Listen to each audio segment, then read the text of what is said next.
Hello guys, இந்த குட்டி பூனையை பாருங்கள். நான் ஈஞ்சம்பாக்கத்துலேருந்து பேசுகிறேன். என்னுடைய விழாவில் சில பூனைங்களை இங்கேருந்தோ வரும் சாப்பாட்டு கஷ்டமாக. ஸோ அவங்களுக்கு நான் சாப்பாடு கொஞ்சம் போடுவேன். இதை கேள்விப்பட்ட யாரோ வந்து இதோட 2-3 வாட்டி இந்த மாதிரி குட்டிங்களை கொண்டு வந்து விட்டுட்டு போகிறாங்க. ரொம்ப பாவங்க. இப்போ கூட யாரோ வந்து இந்த குட்டியையும் நான் ரோட்டில் இருந்தா எடுத்தேன். என் விழா முன்னாடியே கத்திக்கிட்டு இருந்தது. ஏன்னா எங்கள் ரோட்டில் நிறைய நாய் இருக்குது. நிறைய குட்டி பூனை வந்து இது மாதிரி விட்டுட்டு போயிட்டு அதுங்களுக்கு போக தெரியாமல் நாய் கடிச்சு இறந்து போயிருக்கு. அது ரொம்ப தப்பு. இவனை இப்போ நான் காப்பாற்றி எடுத்துட்டேன். இனி ஒருத்தர் வெளியில் இருக்கான். அவங்க கூட வேறு 2-3 குட்டியை விட்டுருக்காங்க. அது நிறைய இறந்து போயிருக்கு. ஒரு குட்டி மட்டும்தான் விழாக்குள்ளே சுற்றிக்கிட்டு இருக்கு. பூனை பாவம் ரொம்ப பொல்லாதது. அப்படி பண்ணாதீங்க. குட்டியை கொண்டு வந்து இன்னொரு இடத்துல விடுறது.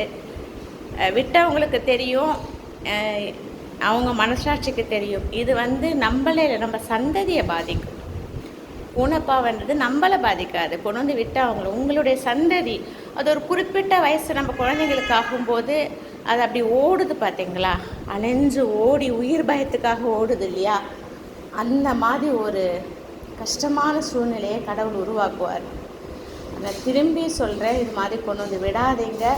ரொம்ப முடிஞ்ச அதாவது பால்கள் வாங்கி கொடுங்க. அங்கேயே இருக்கட்டும். கொஞ்சம் வளர்ந்த பூனைங்க போயிடும், அதுவாகவே போயிடும். அதனால் இப்படி கொண்டு வந்து விட. ஏன்னா நிறைய நாய் அதுங்களை கொன்று போட்டிருக்கு. என்னால் பார்த்த வரைக்கும் 2-3 நான் பார்த்து கொண்டு வந்தேன். பட் எனக்கும் இங்கே நிறைய ஸ்ட்ரகிள். அதனால் எனக்கு விழா இல்லையா, நீங்கள் எப்போ பாரு எல்லா பூனையும் எடுத்துன்னு வரீங்க, இதனால தான் எல்லோரும் கொண்டு வந்து விடுறாங்க அப்படின்னு சொல்லிட்டு. ஆனால் இறந்து போன பூனைங்க அந்த உயிர் பயத்துக்காக எப்படி ஓடுதுங்க நாய்கிட்டேருந்து. திரும்பி சொல்கிற பூனை பாவம் பொல்லாதது. இப்போ தெரியாது, ஒரு குறிப்பிட்ட வயசு குழந்தைங்க வரும்போது அந்த சந்ததியை அது பாதிக்கும்.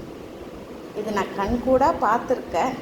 அதனால் நான் இது மாதிரி எங்கேயாவது பார்த்தா என்னுடைய இடத்துல இந்த விழா பக்கத்துலேயே கொண்டு வந்து விட்டுடுறாங்க. எங்கள் பூனையை பார்த்துப்பாங்க. இங்கே நாங்கள் பூனையெல்லாம் பார்த்துக்கல. அங்கே வர பூனைங்களுக்கு அந்த பக்கம் சாப்பாடு வைப்பேன், அவ்வளோதான்.